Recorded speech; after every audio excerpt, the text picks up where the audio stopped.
Welcome to the final episode of Mol België Season 11 recaps from Reality TV Warriors. My name is Michael Harmstone, and joining me to finish the season are those I deem worthy. The Canadian who is not very interesting but should be admired for his good qualities, Logan Saunders. Good afternoon. And the guy who, like Mjolnir, is blunt, forged by dwarves, and enjoys being handled by a Hemsworth, David Bindley. Good morning. Good morning. So we were on Belgian TV this weekend. Well, you were. Yeah, we were. You don't count, but... Our names were on screen. Wow. And do you know how many people have followed us on Instagram since that aired? 2. 1! Was it Steve Teo? It was not Steve Teo. There has been exactly one follow on our Instagram since that's actually aired, and this is 2 days later now. I gained 1 Twitter follower over it. Oh, I'm proud of you. I gained 0. Yeah, no one knows who you are, though. You haven't been on the podcast for 6 weeks, 7 weeks, whatever it is at this point. But we decided to drag you back one last time just because, you're involved in the next step of what we're going to talk about. Yep. At the end of this episode. Given that this is finally the episode where we're probably going to announce what the Mole Historians is this year. Probably. I say probably because I'm almost certainly going to do a lot of dicking around in the edit and just irritate people with 5-minute long pauses or accidentally removing which season it is. The usual sort of tricks that we love to play. And I will also point out that because we have recorded 2 Historian seasons already this year, both of which are now edited as of about half an hour ago, because I finished the finale of Amazing Race Australia 2 literally about half an hour ago. Ooh. Don't spoil it for me. I can't spoil anything for you, but it's a fantastic season that you'll be hearing very soon. Yay. I can also confirm that the next episode that we record will probably not only be the 500th episode, but our 500th recording. Yay. Well, that's a hell of a milestone. It is, because Hunted seems to be delayed until the summer, and I was quickly doing the maths before we started recording, and I think the next episode is actually going to be the 500th recording, which is fun. So you got me to come back, and it's only 499? Yeah. I did originally think that this was number 500, and then I realised I did my maths wrong. It's only 499, sorry. But it's actually 477 in reality. And I know you want to start the episode by trying to salvage any sort of glory that you can from being the least shit of the 3 of us at predicting comfort. I don't even know that I was least shit as much as I had her as my top suspect week 1, which is... I mean, we're probably going to get into it with Steve Teo later. But, I'm nearly as bad at this game as he is, normally. And then somehow, the last 5 seasons I've watched over the last year, this, Vidum, the Finland one from last season, Netflix Mol, and then the New Zealand one that popped up randomly, I've managed to get them all from week 1. And it's really only because of that bloody DeLorean that I fell off in this season. Yeah, that's the thing. She was my number 1 suspect in weeks 2 and 3, and then because of the bloody DeLorean, it just tanked. Yeah. It's really frustrating. The annoying thing is she wasn't even my bottom suspect that week, because Lieselot was still there. Some bits of housekeeping, as is traditional, include the fact that I want to gloat about something, because in the process of trying to find whether my instinct on someone pointing out one of the clues was correct on Discord, I found that this time last May, basically, May 3rd last year, on the Bothers Bar Discord, I said the following. The US would be an interesting one too, but you'd probably need a travel partner. I'd love to know what states they'd do. Having said that, Stetson is an obvious addition to the Mole in a Hat promo picture collection. I hate to say I told everyone so, but I told everyone so. That's quite the foresight, Mr. Harmstone. Especially given that Papa Bear had probably already decided it was going to be the US by that point. So I didn't even get any sort of tip-off. And that was actually before we went to Belgium, which is even weirder. I look forward to the hats with the corks dangling down next season. I mean, it's an obvious addition to the Mole in a Hat promo picture collection. Yeah. I also do want to give someone else credit, which is Sean, who said in the same conversation, I was just looking at the Mole map, and I feel like the areas of the world they haven't been close to is Russia. Turns out that, Germany was meant to be Russia. Mm. And one final thing that I did find out on Instagram earlier is that Jeffrey off of Mexico actually met Lancelot 4 years ago through a mutual friend and got interrogated on the mole. Oh, wow. So there is actually a mole connection there. Jeez, everyone just abuses Jeffrey for his knowledge. Yeah, maybe Lancelot was lucky enough to get Jeffrey's business card like I did in Vietnam as well. And he still didn't recognise me last week. So, previously the final three went live over Arizona as Toast brought the news and Commie brought the weather.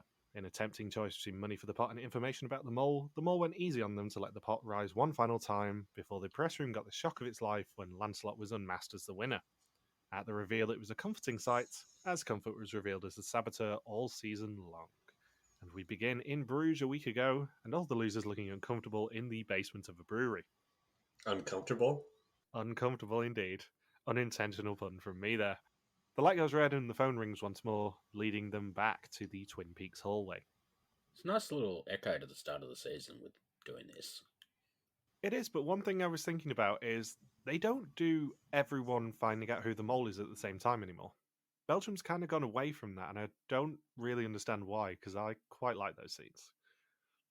Was it availability just for the initial reveal amongst the contestants?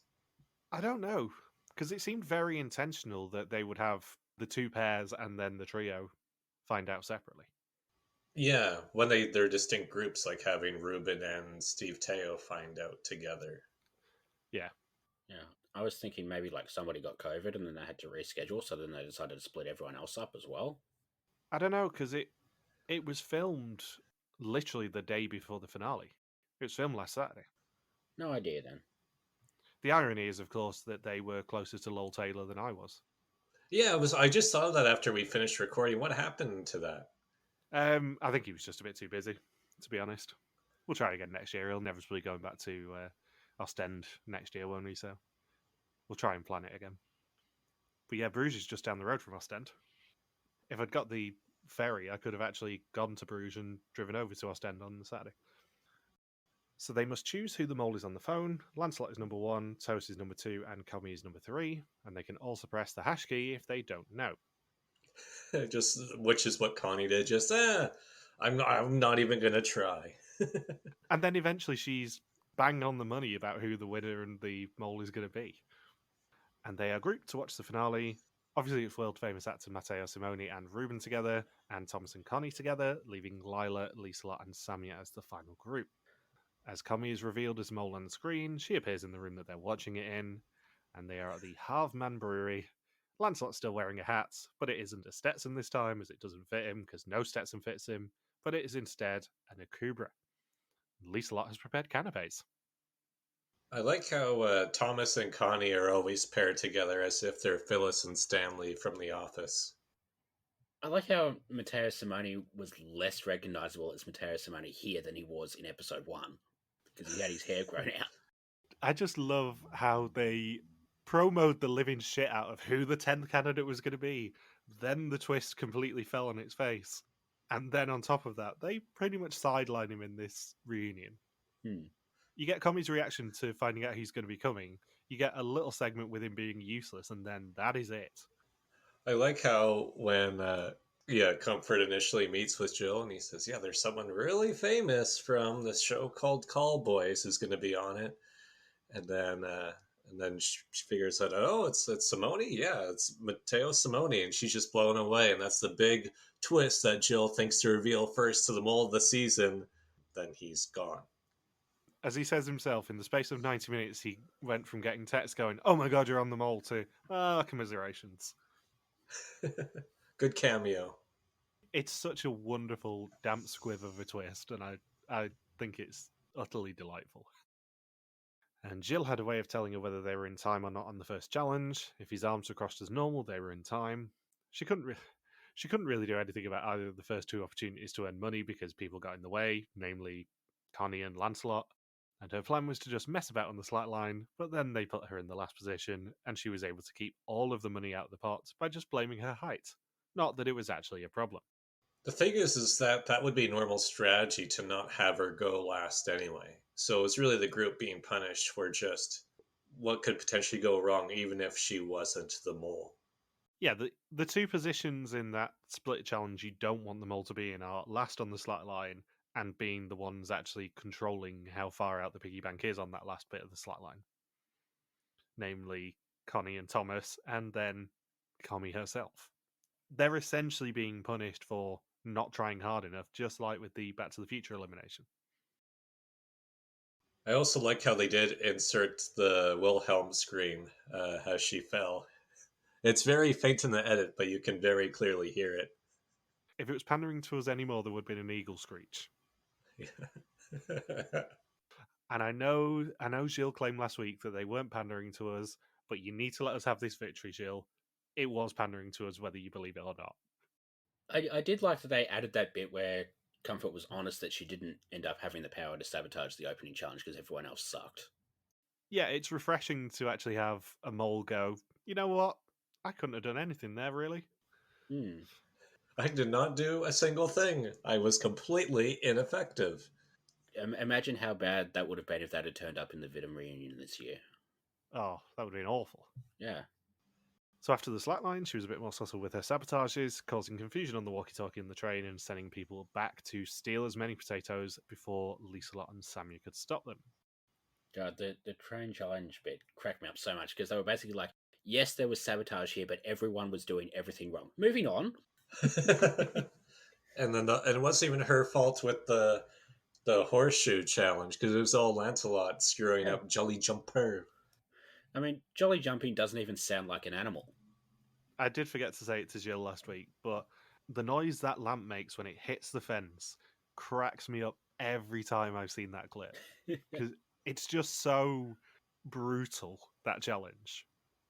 So her tactic with the horseshoes was to take the coloured horseshoes out of the game as soon as possible, and she also managed in the process to get Lancelot blamed for all her errors. With the egg transporting mission, she accidentally kept dropping them and broke both her egg under her armpit and threw Thomas's out of his pocket as well when they were on the Jeep. Connie became her target for the egg breaking as she was a little bit more careless with her red egg, and she left it in her bag on the floor at a bar, and Comfort kept kicking it under the table while talking to her, which is, can I point out, one of the greatest mole sabotages I've ever heard of. Yep. While she's just pouring out all of her life secrets. So when I was 18, oh yeah, keep going, Connie. Smash, smash. Connie's just pouring her heart out, and Comfort just keeps going over there, just like, why are you breaking my heart, Connie? I haven't talked to my estranged sister in 25 years. Oh yeah, that's smash, smash. That's terrible. It's just such a great sabotage that there is obviously no way that they could have included in the original episode. But the fact that Connie's just there, pouring her heart out, making friends with Comfort. Meanwhile, Comfort's just booting Connie's bag under the desk repeatedly to make sure that she can't win the challenge the next day. It may be my favourite sabotage ever. Yeah, it's certainly up there. I'm not a huge fan of the hidden clues this season. There's one which, as I said to you guys last night, I did shout fuck off at the TV at, which is the font one. The rest of the clues weren't as good, I have to say, but this sabotage just makes up for all of them. It was so funny. And she also, as we saw last week, caused chaos by stealing Lancelot's egg 10 minutes before they departed for that challenge. We see more sabotages in the first 20 minutes or so of this episode than we did in the entire Venom reunion this year. Yeah, because, as we've previously discussed, live finales and live reunions don't really work for Mol because they're then pressed for time and they can't edit. Yeah. Yeah, here it's just boom, boom, boom, boom, boom. One of this show's greatest assets is being able to edit, and the editors themselves, to be fair. And I know Bindles loves me talking about it, but finale fashion time, obviously, Rim wearing a turtleneck, no, his bow tie was way cooler at the actual finale. But did you spot his socks? No. No, I wasn't looking at his socks. Yeah, tell me more. I'm 99% sure that he was wearing Slush Puppie socks. It's a blink and you'll miss it thing, but it definitely looked like he was wearing Slush Puppie socks when he was sat on the sofa with the world famous actor Matteo Simone. Interesting. I kind of like how with Vidum they all get, really super dressed up and made up and all of that sort of stuff. This just feels like a bunch of old friends just getting back together. Yeah, and it was genuinely heartwarming seeing everyone greet each other, and Samia especially seemed to really have missed everyone. Because they are very much kept apart. They're not allowed to meet up between the filming of the season and actually when they film the reunion. So they genuinely haven't seen each other for 6 months at this point. Which is crazy because you think just by pure chance you would accidentally bump into somebody within Belgium. Yeah, I presume if they accidentally bump into each other, then it's fine, but they are told that they can't meet up. Although, who would know? Well, yeah, obviously, but would you really want to defy Papa Bear and have him be disappointed in you? No. Just be funny if they accidentally bump into each other and there's just sheer panic on both their faces. Damn it, we're not supposed to be here. One of us has to hide. Jump into the bushes. They see each other in the street and just go, COVID conditions, we've got to stay 2 meters apart. Yeah. So she was exactly where she wanted to be in the underground bunker challenge, in the middle room with Ruben. If you give Ruben a little bit of distrust, he will run with it. And sadly for her, she misunderestimated Lancelot and Lieslot's desire for Passfragen. Misunderestimate? I was not expecting a George Bush reference there. Fun fact on Microsoft Word, it does have a big red wavy line on that, but it's totally worth it. I was thinking I haven't heard that referenced in a long time. Bringing it out the archive. Another genuinely impressive sabotage that Commie did was that before the show, she memorized the questions and locations of all of the animals in the zoo challenge, and she deliberately chose questions that were far apart to minimize the amount of time that Ruben and Thomas would have to answer questions, and also deliberately guided them into one of the seniors. That was really impressive. Even producers were blown away. Yeah, like when you consider how many questions there were, how many different answers she had to memorize, the locations, where the old people were. In fact, she memorized probably 75 different things. Yeah, there's 24 questions. So she memorized all of the answers for that, the locations of the animals, she memorized where the seniors were, and she memorized all the wrong answers at the same time, which is genuinely impressive. And the reason that I obviously point out that she memorized the wrong answers as well is because she would have been away for half of the questions as well. So she would have had to be paying attention to what the actual wrong answers were for, oh yeah, I need to guide them towards this one. So it's a genuinely impressive memory challenge, especially as she probably only found out she was Mole about 2 weeks in advance. Yeah. Usually with Belgium, they only find out like 2-3 weeks in advance, unless it's an Elizabeth or a Uma situation. This was much more useful to memorize compared to what else she had to memorize before the season, which was Steve Teo's IMDb page, but that didn't really come into play. I would have loved to know how she was going to sabotage the world-famous Matteo Simone twist. Because obviously she would have planned for that. And it all went down the pan, thanks to Connie just going, surely you're Matteo Simone. There's no way. Yeah, there's no way, like yeah. What, do you have a twin? Are you even trying to disguise yourself?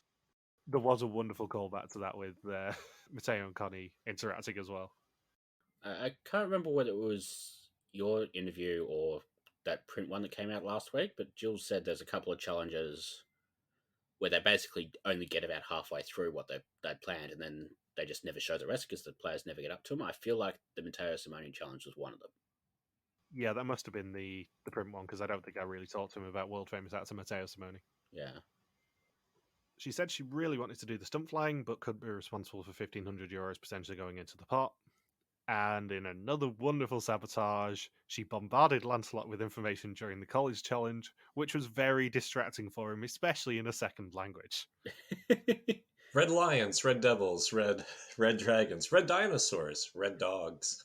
Just one more thing about the plane challenge. Do you think if she'd ended up in the other group, she would have pretended not to recognize Matteo Simone in the clip? I think so, yeah. She could just say, well, I was busy with school. Oh no, I'm not aware of Matteo Simone's work. Matteo Simone's extensive work. I wasn't looking at his face. I was looking at his toque. Isn't he one of the call boys? The annoying thing about the whole bombarding Lancelot with information thing is I was so close to suspecting her from that. Everything that they said about how she sabotaged that challenge was a reason that I suspected Lancelot that week. It's just so irritating that I was like 95% of the way there, and I just didn't twig it. Yeah, the mole would be on the microphone. Yeah, I remember you talking about that extensively. And then he said, well, that's the tough thing with Comfort as Mole this season.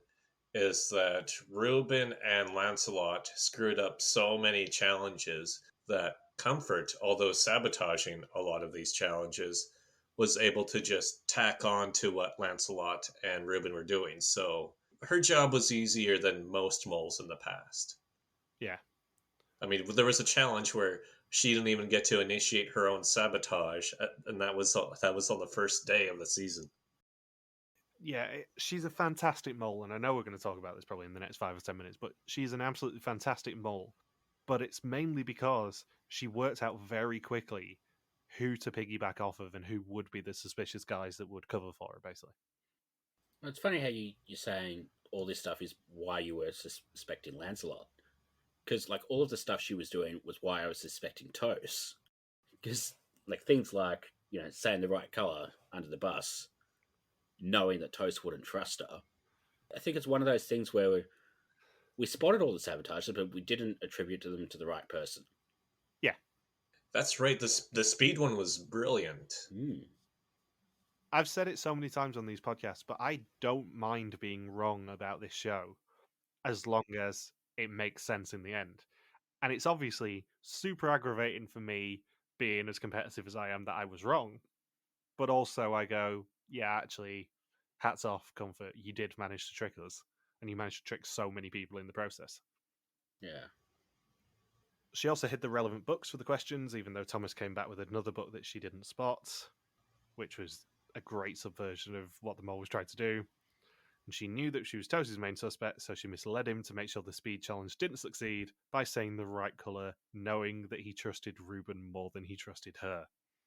She wanted to be worth no money in the duels, so tried her hardest at the challenges, but it was typical that Toast was the best at both pub games, and she let Reuben shoot her as he was worth €3,000 and she was not. Yeah, just more ways to keep money out of the pot. And another shout out to whoever it was on the Brothers Bar Discord who suspected that she did indeed draw the €2,000 card and then accidentally kept going at the diner. And then Gilles asked the question we've all been waiting for the answer to: what happened to Lancelot with bribing cops in Malawi? I'd completely forgotten about that from 7 weeks ago at this point, but it is utterly delightful that we had that callback. I like how it was a complete fake out for the Back to the Future bit. How do you feel about the Back to the Future twist, Bindles? I didn't mind it. I think it worked better that they knew in advance that it was coming, so they could plan for it for that episode. I don't think I really need to see it every season, but this is a show that sort of leaves you wanting more a little bit, a lot of the time. Yeah, I think the thing that sets it apart from all of the similar-ish challenges that we've seen of its ilk in the past is the fact that they didn't know whether the mole was going to get the red screen. Yeah. They didn't necessarily intend on getting it. She pitched a score that she thought would be roughly right to get it, but until that red screen came up, she had no idea. Yeah, they had them all play it like a contestant would. And also in the process of it, the contestants played themselves because yes, Lancelot ended up being able to rule Toast out from this challenge or from this elimination, but there was no guarantee of who was going to go home apart from the fact that it was never going to be Comfort. And if people had tanked the test enough, then they would have maybe got more information out of it, or if they played it like Lancelot, but they sort of played themselves and allowed her to take €1,000 out of the pot. I did like Lancelot breaking the twist. Oh, so did I, and that was the thing that I was kind of sworn to secrecy on from Papa Bear last week, is the fact that he accidentally told me that someone managed to work out the correct tactic. And he was like, don't mention it on the podcast yet. You can mention it next week, but don't mention it yet. I'm like, okay, whatever. Yeah. I mean, if they give you an opportunity to guarantee one of your suspects isn't the mole, like, it is high risk, high reward, but, carpe diem, I guess. Yeah. So I'm curious what would have happened if Lancelot chose to exclude Comfort in that situation. Would he have been able to fight back and survive the execution? Because Layla had 7 right. Then he would know for sure it was Comfort.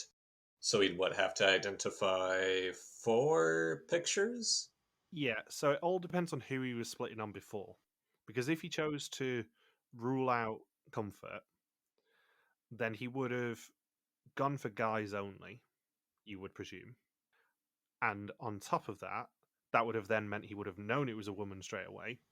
By that point, there were 3 left. So that immediately allows him a much greater chance. And he probably still would have scored 1 or 2, even trying to avoid covering all the women in that case. So he maybe would have needed 5 or 6, really. He would have obviously got his own correct. I think there were enough in those baby pictures to probably push him to 3 correct in total, if not 4. Because Comfort was intentional, like when we said, oh, Comfort's having bad luck with these coin tosses in terms of choosing the correct baby photo. But now that we know she's the mole, she was intentionally throwing the coin toss guesses. So Lancelot would have probably figured it out, but he for sure would have figured it out better than a person who was intentionally sabotaging it. And you figure the people who didn't give Comfort there, like didn't tell Comfort which one was them, probably wouldn't have told Lancelot either. So you've still got Layla, you've still got Lizelot. Lancelot would still get his own ride, so that's 3.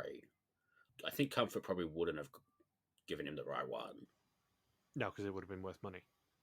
So I think he probably would have got 3, and that's about it, unless he got really lucky with the guesses. Well, Toast's one was fairly obvious, I seem to remember. So that's 4. So that's 8 questions total? Yeah. And then on top of that, assuming Lila was still second worst, that would have then ruled her out, and it would have been a coin flip for him between Lizelot and Comfort. And I think out of those 2, if you know it's a woman who's the mole, I think you know which one you're going to pick out of those 2. Yeah. So he would have been able to go straight ticket on Comfort had he come back from the DeLorean. I think actually it would have worked out for him, maybe even better than it did in the end anyway. So, to give everyone a chance, she chose to only get 6 out of 20 correct. She chose to give herself a chance to sabotage, and it worked out for her. She struggled with Lila and Lizelot choosing to help as she realised that they actually cared for her, and Lila ended up going home with a score of 7 of 20. She filled all of her answers in on the wrong person after switching from Commie to Lizelot. Only Lancelot figured out the correct tactic for this challenge, which was spreading over his 2 main suspects, Lizelot and Commie, and ruling out a third suspect in Toast. His screen was green, so he knew that Toast was 100% not the mole, and Lila says she wasn't focused on finding the mole anymore, but helping her friend in that situation. Just going back to Lila for a second, how do you suspect Lizelot that far into the season? Like, Lizelot basically was responsible for probably like 2/3 of the kitty at that point. Yeah, I mean, even I had gone off Lizelot after week 3. Yeah, I think she was my bottom suspect from about week 3 as well? Something like that, yeah. I gave her kind of a token suspicion just on the off chance that it was her, but yeah, by week 4 you can pretty much guarantee that it isn't Lizelot, given that she's had 2 opportunities to take a lot of money out of the pot by taking exemptions and pass frogging, and she didn't do it. And now the most important bit of the episode, because we come back from an ad break to see that over 1.5 million people have been searching for hints on this program, including us. And they showed off our episode 7 banner from Instagram, including those fucking annoying bot comments. Oh, Jesus Christ, those bots. The irony is, those things, I restrict them every time they post. So it should just be me and them who can see the comments. And for some reason, those 4 managed to get through. They also picked probably my least favourite banner of the season, given it's the only one that doesn't feature Ruben in some sort of awkward situation. Maybe that's why they didn't include it. Let's be honest, we had Ruben's reaction to the phone call, then Sammy's reaction to the light falling, and then I think it was 4 Ruben ones on the trot. And then it was the family photo on the wagon that I used for episode 7. Interestingly as well, it was on an English language version of Instagram that was screenshotted off of. And it was screenshotted on the Tuesday before the finale as well, because it says 5 days ago on the screenshot. Turns out of all the DeMol fan sites out there, we are one. Yeah. I mean, I would have preferred it if we had first billing. We were second on there. Something to work on for next season. But I will take second billing out of this. I'm obviously super made up that we got any sort of credit on Belgian Mole. It's hilarious to me that our little stupid podcast has had some sort of success with this program. And yeah, even Gilles' tip-off last week of those who are worthy will receive credit. I was still half thinking up until Sunday evening when we started getting the messages going, you got a screenshot, that it might have just been one final Gilles trolling us moment and going, yeah, you're not worthy though. Yeah. But it was really nice to actually see that we got any credit. Any credit. I mean, we didn't deserve much credit for this season given all of our suspicions, including yours, Bindles, but I will take any credit that we got. We're kind of a big deal in Flanders now. Yeah, as briefly seen on Belgian TV, as it says in our Twitter bio now. So, the hidden hints. The paracetamol box has a suspicious date on it, but it was actually the word itself that was the clue, as it was written in a font called Comfort. The same font was also in the new version of Tucson Today as the headline Shocking News, right above one of my favourite sight gags of the season, in the box saying no hint here. Really frustrating for us, the paracetamol box, because I know me and Bindles talked at length about that paracetamol box probably ending up being a clue of some description. Yeah. As soon as he said, oh, the paracetamol box is a clue, I'm like, oh, for fuck's sake, here we go. The annoying thing is I clocked the paracetamol box and the newspaper and the PowerPoint all as having clues in them, and I didn't join the dots. And the worst thing is the fact that because it was a font clue as well, as soon as Jill said it was actually the font you were looking at because it's a font called Comfort, I just went, fuck off. Yeah. How am I supposed to know that? Well, at least it's not like that one from the South Africa season where it's like, okay, you take the word search, you use the fact that we did a QR code in another challenge to turn it into a QR code. You shift the squares, certain rows and columns, and then you scan that, and then you end up somehow with a 5-digit code that corresponds to a Lego set that matches the mole's occupation. This was better than that. Yeah, that was ludicrously hilarious, though, to be fair. Yeah. That was just a piss take for all of the Mole fans looking into everything like we do. So after the stunt flying, she ordered the same cocktail that Mole Mark had as a stunt in season 3. Spoiler. Spoilers, yeah. I mean, who'd have thought Mole season spoiling who the third mole was?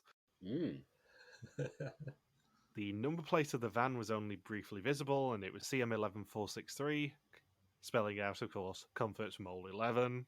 Ugh. Yeah, I know, I hate that clue as well. In every episode, there was a reference to her job, a reference to the word baby, usually when the mole did something suspicious. It was even in the wonderful PowerPoint, right next to the word country, written in Comfort. That little clip art of the it's a baby and he's just holding a map of Belgium, that made me laugh so hard when I saw it. Like, I think that is my funniest thing in this entire season. It's fun fact time. The problem is, we analysed the shit out of that PowerPoint. We knew something had been hidden there. And we even said at the time that clip art was really, really funny and just didn't connect the dots. Yeah. It's infuriating, this show. We need more red string and a bulletin board next time. In Café de Mol, the candidates were introduced with cryptic hints apart from the mole whose name was revealed, and in her promo picture, she tipped her hat to the audience to say that she was the mole. That was definitely spotted. Yeah. I remember someone mentioning it, and I can't find the record of who it was because I was going to give him a shout out in this episode. But someone definitely, when the cast was revealed, said, oh, it might be Comfort because she's the only one touching a hat. The annoying thing about that is I like with all the other things where we saw and didn't connect the dots.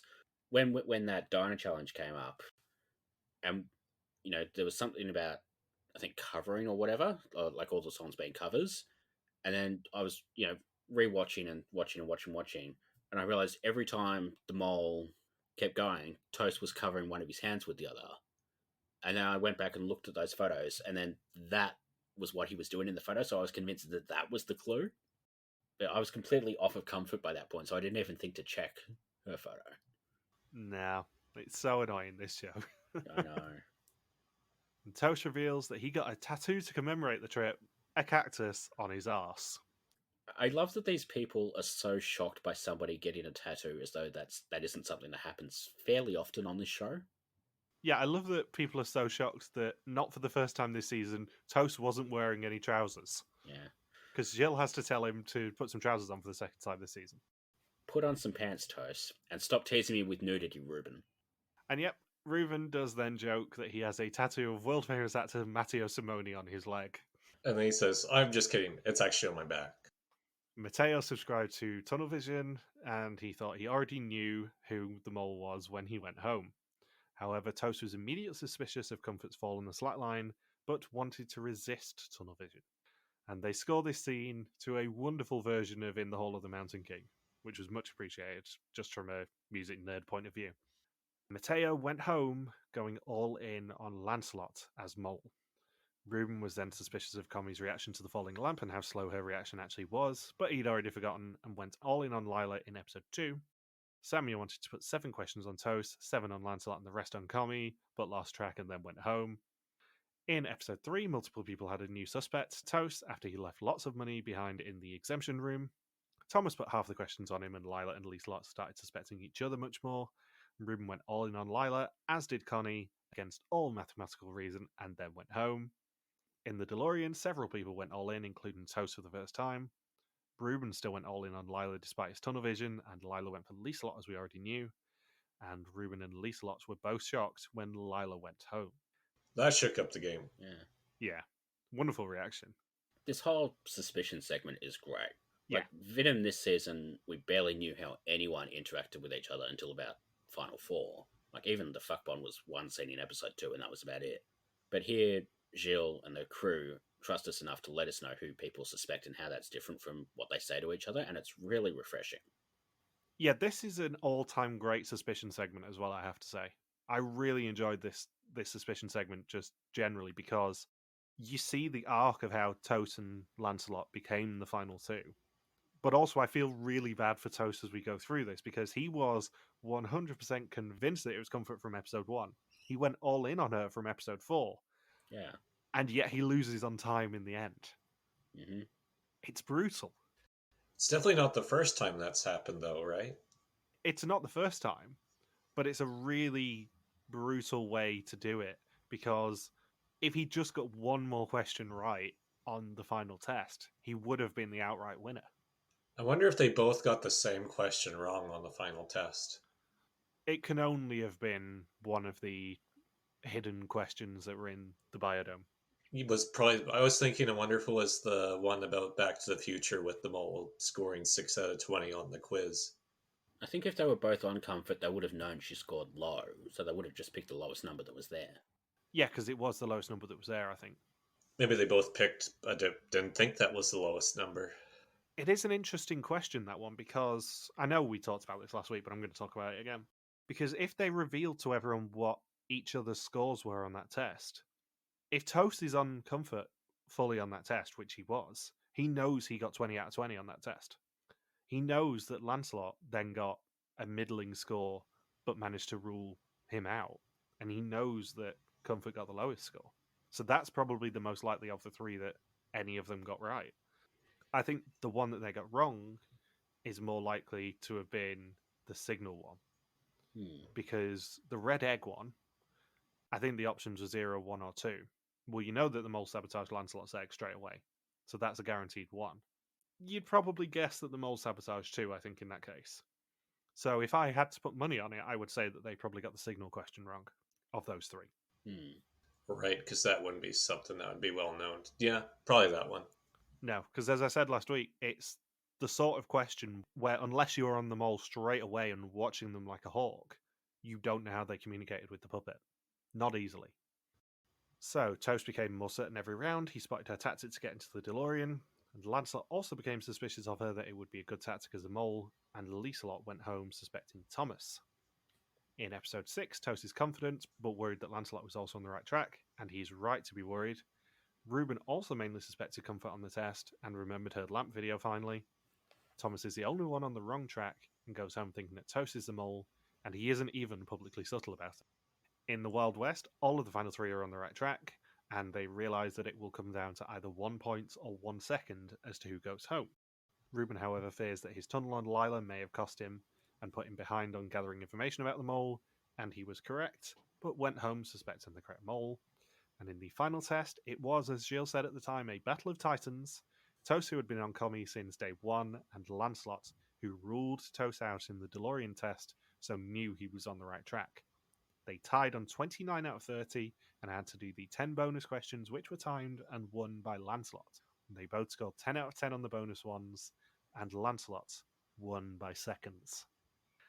And as said last week, Lancelot is sponsoring 15 surgeries with Medibamba, a charity that Commie helped to found, as well as taking everyone away for a weekend. It's better than sponsoring a soccer team. It is. It'd be funny if Comfort says, by the way, each surgery is 5,000 euros, Lancelot. So, pony up. Yeah, as we say in Arizona, giddy up. And that is the end of the season. Yeah, Lancelot's in debt now. He shouldn't have won. Two's outwitted him in the end. Of course, the season that was all, themed about movies and everything ended with a red carpet scene from the finale. Yeah, I'm trying to think back to Vietnam. I don't think there was a red carpet for that. No, they didn't do it. They definitely didn't show it in the reunion episode. Yeah. There was a red carpet definitely last year, because that was in the isolated area at Palais 12. Yep. But I don't think there was one for Vietnam. I think they put the red carpet on specially this time. Which is really interesting. I was checking that scene to see if I was lurking in the background, but I think I'd gone to get a drink by that point. Because I didn't need to take pictures of people arriving. I knew what they looked like. Even Steve Teo. Especially Steve Teo. He's dressed like he's thinking, I got to do a better disguise this time. There might be a lot of paparazzi out there. So then I was hoping he would come in like shaved head and in monk robes or something like that. And to be fair, you got to stay around and interview them later. Well, I actually interviewed them before. Oh. By the time they all quote-unquote arrived, I mean, they drove around the block. It's more BBC fakery. The final three had been there for hours by that point. They just kind of drove half a mile away and then drove back. Yeah. Yeah, I interviewed Comfort and Gilles at about like 4 or 5 o'clock, and the red carpet wasn't till about 6:30. So how do we feel about Comfort as the mole? I think she's a really good mole. And when it came up at the start of the episodes that they sort of unanimously decided to make her the mole, I think they saw some promise in her that she was going to be one of the great moles, and then turned out she kind of was. She didn't even recognize Jill. She said, "Oh, who are you? Were you in Call Boys as well?" Didn't she say she'd never seen him before? Yeah, she said that she'd never seen him. I thought she was being a little bit sarcastic there. Yeah, I'm wondering whether it was either her being a bit sarcastic and it just didn't come across, or it was one of those things where, like with Vietnam, where they had the challenge of not recognizing the crew member who they'd already met. I'm wondering whether she might have thought that it was a mole test, and she's like, I'm going to say I've never seen you before, just in case. Who is this guy? Is this Willie Summers? I don't think it's an Argentina situation where people genuinely the first challenge went, what's Gilles Costa famous for? Yeah. I think that was Hannah. Do you know who this man is? Is he from Wallonia? Yeah, it was indeed Hannah who on the Salinas Grandes said she didn't even know who Papa Bear was in the end. Who is this man? What is his major function? His major function is deception towards the English language community. I thought one of his major functions was folding his arms. And folding his arms, yeah. Yeah. Technically, it was unfolding his arms this season, wasn't it? Yeah, it was indeed the reverse. And final question before we actually talk about what's next. How do you think we're going to look back on this season? Very highly? Yeah. This is going to go down as one of the really good seasons. Where would you place it in your rankings? In terms of just België or all of them? Either. It's up to you. I think in terms of just België, it's probably third behind Vietnam and Germany. Because I think Vietnam does take a while to get going. But then sort of once it hits, it's, non-stop to the end. Germany, I think, given the situation behind that season, you can be a little bit more lenient with the things that didn't work. This season has a lot that works, and a lot that works really, really well. But then every so often you just get something that didn't quite work, like the Steve Teo twist or the ejaculating hot dog wall or I thought that's the name of the sex tape with Ruben and Steve Teo. Well, you would know. It is in your collection. It's autographed. Yeah, like with, Steve Teo and the ejaculating hot dog wall, and even I think the news challenge sort of probably would have worked better with 4 people, and sort of, leaving Comfort to do the big part of the challenge solo kind of made it like a little bit less effective than it probably would have been. But then we got, Gilles helping with the challenge, so, swings and roundabouts. But I think after everything that went wrong in Canary Islands, I'm really thrilled that this season went off without a hitch. Yeah, I think in terms of the mole pick and stuff, they obviously wanted a safer pair of hands and someone who they thought could deal with the emotional toll of being the mole. My favorite part was when Comfort gets executed and Jill whisks her away and she says, "Oh, I'm really nervous." And there's genuine panic on Jill's face saying, "Don't be nervous. Don't be nervous. Don't be nervous at all. We can't have a repeat of last year, please. No. You're not nervous, Comfort. Tell me you're not nervous." Yeah, obviously they tried to go for a safer pair of hands and she was a perfect choice, to be brutally honest. I don't think there is a better ending to this season than Comfort being the mole and Lancelot winning in retrospect. Because Lancelot was a force of nature. No matter how you feel about him, he was an absolute juggernaut in this show, as was Toast, to be fair. It's a real shame we didn't get a 4-person finale and see Ruben also probably get 29 out of 30. He didn't have enough notes, though. Yeah, but I mean, I think he probably could have had a decent shot at it. He probably wouldn't have won still, but he could have had a decent shot at it. Yeah. This season was phenomenal. I agree that it is probably the 3rd best of the België seasons. It's definitely in the upper echelons of the A tier still, I think. Yeah. I think it's very difficult for anything to get in the A+ tier with Vietnam and Germany. This one was very, very close. There wasn't really a dud episode, I would say. There were hilarious failures like the world-famous actor Matteo Simone twist. But it just felt really fun, really pleasant. Like everyone was having an absolute blast. It was chock full of sight gags, which I always appreciate. And it just felt like everyone was having fun, which is what this show's all about. It's definitely the best season that's come out in the last couple of years. Yeah, it's great to see a season go completely. It seemed, well, from what we saw, it was pretty much a seamless season for production, in contrast to perhaps the messiest season of them all ever last year. I said this last week, but there's a bit of charm in how badly last season went for them for me. I think it actually elevates the season slightly in that it is just an utter chaos season. Yeah, that's the one neat thing with Canary Islands is production. It was a lot of things. Just it's a season where nothing goes production's way, and just all the sacrifices and all the adversity to face just to cross the finish line and see twists that were great in concept but just didn't have the best execution or had the best results in the end. For instance, the live finale last year was one of the very few twists that they've come up with that just fell completely flat. Here we see the Back to the Future twist, and it went as well as it possibly could have overall. And what's the other end? Of course, well, I guess Steve Tail twist didn't pan out, but luckily that was episode 1. Yeah. And then they still had 7 episodes after that where nothing went wrong. Where would you rank it, Saunders? I think it's right up there for me with South Africa and Vietnam overall.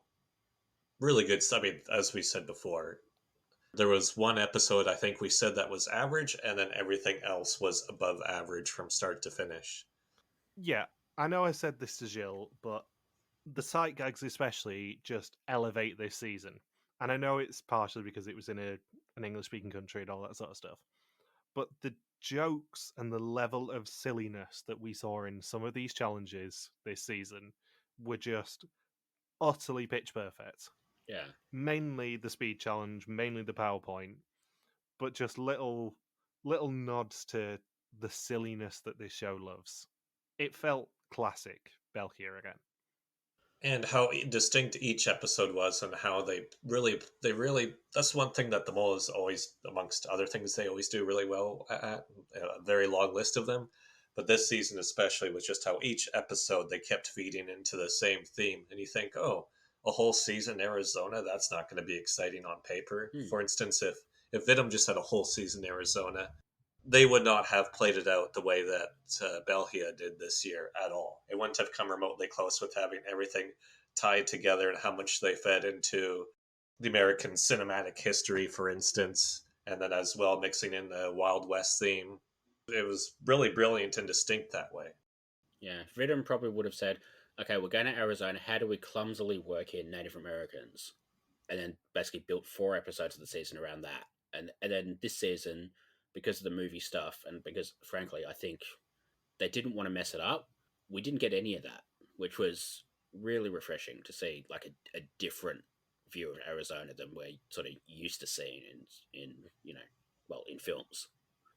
Yeah, and I know there's going to be a lot of us ragging on Netflix Mole in the next 5 months, 6 months, whatever it'll be by the end of the Mole Historians. Spoilers, we recorded it when Netflix Mole was just coming out, so there's a lot of Netflix Mole jokes in there. Mm-hmm. But amongst a multitude of reasons that Netflix Mole did not work was the lack of coherent theming and the throw shit at the wall and see what sticks attitude. And if there is one thing that Belgia does better than any other show in the world, it is tying their episodes to a unifying theme. And that's something that was rendered impossible last season in the Canary Islands. I think that's one thing that they really focused on for this year. Because with the Canary Islands, there's only so much you can tie in together there, and it's not as well known and just not as recognized in terms of different unique things about the Canary Islands that isn't universally known. Meanwhile, here in this season, Back to the Future is very universally well known. I think with the Canary Islands, they sort of, the first episode at least is 10th anniversary, and then they're like, well, we've done that, let's move on. And then the rest of the season, really the closest you get to a theme is, God, isn't the Canary Islands a nice place to visit? And I'm like, you can do like tourism themes basically everywhere in the world except for maybe North Korea. Spoilers for next season. We've flown 10 strangers to Pyongyang. Have you seen the Amazing Race Vietnam episode that they'd filmed in Pyongyang? Yes. Logan has, I haven't. I know about it, but I've not seen it. It's so bad. That it comes around, it's sort of like, it's almost charming. Yeah, you can see Dennis Rodman. He's the pit stop greeter. Yeah. But yeah, you can... I think, given the circumstances of the season, sort of tourism works as a theme for the Canary Islands, but I don't think... I think if it had been like another country or whatever that was like a little bit more recognizable, you wouldn't have been able to get away with it. Yeah. So what's next? What is next? The section that I have been waiting literal months to do, because this is going to really irritate at least one person who I know is going to be listening to this podcast, if not 2 of them. Because I want to give a shout out to Jack Pitts, in that on January 26th, he sent me and Bindles a tweet. Do you remember this one, Bindles? Vaguely. I have had a lot of Eurovision tweets the last week or so I've sort of forgotten everything before that. The tweet that originally was sent went as follows. Our Vidum suspicions seem to be solidifying as MJ Harmstone and the Grim Recap are locking their final sets of 3 suspects after the 3rd episode. Catch up on this week's recap at the link in our bio now.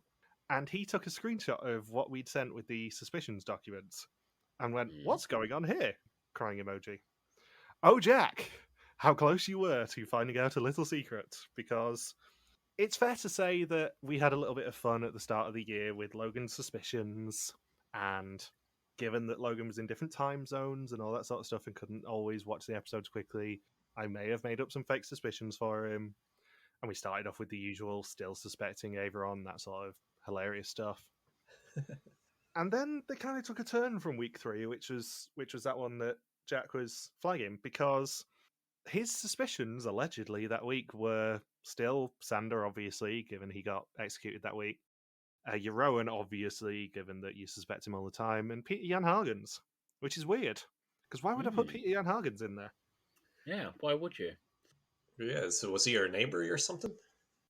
I don't know, but week 4 was then Averon and Fraukje, and then week 5 was Los off of Georgia and the Pokemon Arcanine, which is still my favourite. Gotta give credit to my brother for that one because it really did make me laugh when he suggested it. Then it was Eric off of Japan and famed reality TV failure Rob Sestanino. Then it was Veronica Mars, one of your favourites. Then it was Awit from South Africa, the original South Africa season. And then finally it was Naylor and her broken ankle. Yeah. Yeah, it was. I mean, I would have been closer than I was with this season. Yeah.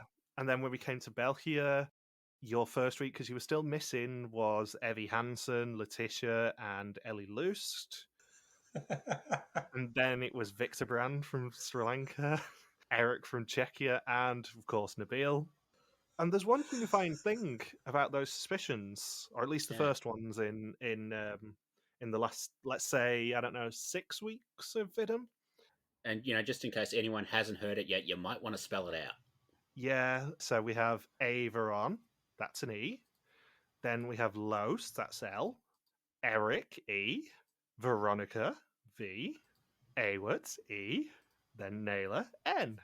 And weirdly, that pattern goes again for België, doesn't it? Because you have E for Evie, L for Letitia, E for Ellie, then V for Victor, E for Eric, and N for Nabil. And what does that spell, children? 11! It spells out 11! Because there's a theme to this year's Historians, given that, spoilers, from next Sunday, May 28th, you can listen to Amazing Race Australia 2 Historians.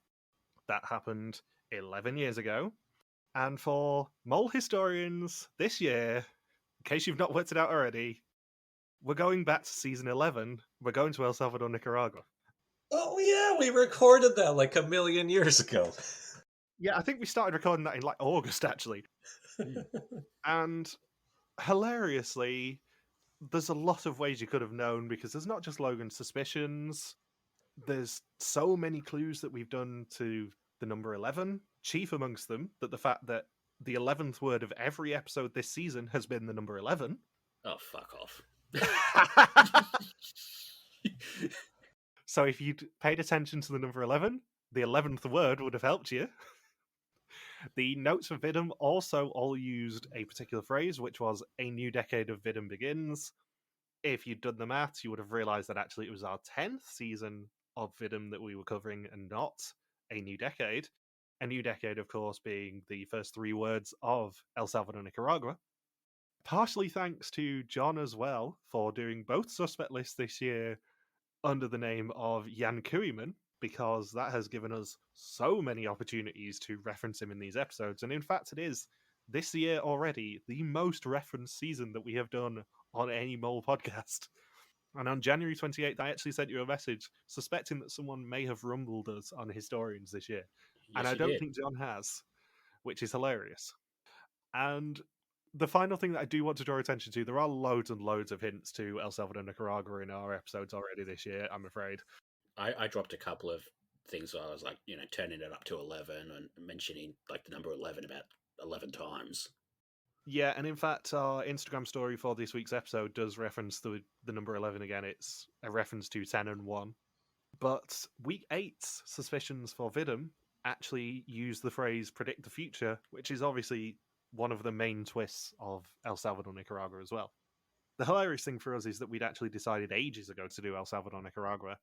And then the very day that we recorded the final episode of Vidum Historians for this year was actually the day that Marika put her subtitles up. We still use the old That Dark Spark ones, and Marika has now lovingly provided those subtitles, so you will be able to watch along with us.